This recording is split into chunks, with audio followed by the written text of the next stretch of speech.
We have tremendous documented undersupply of affordable rental housing in Australia, but outside of a few stop-start finite state programs, this isn't being supplied. Australia has a shortage of social and affordable rental housing.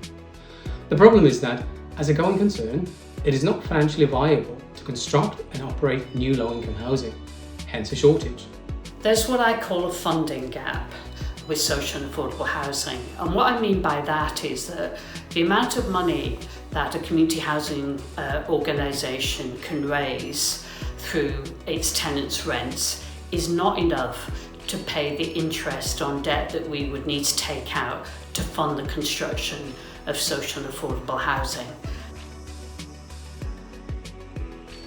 The Boost is a permanent program of capital funding that tips affordable rental housing development projects into fruition. The Boost is targeted government funding that's designed to unlock multiples in private capital investment in this affordable housing.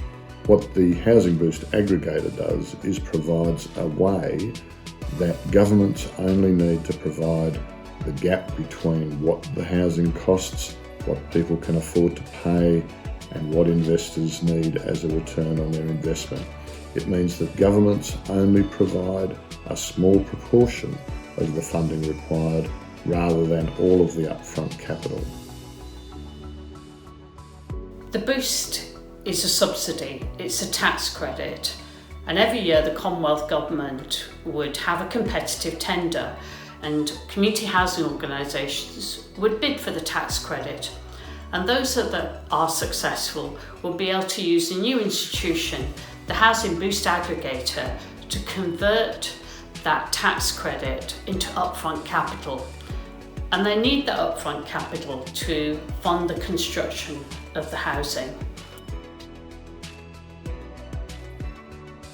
The Housing Boost Aggregator provides a mechanism where governments can do their bit while allowing institutional investors like superannuation funds or any large capital fund to invest in social and affordable housing, get their return on investment, but help to provide the social and affordable housing that low-income households in Australia need because the market simply doesn't provide it.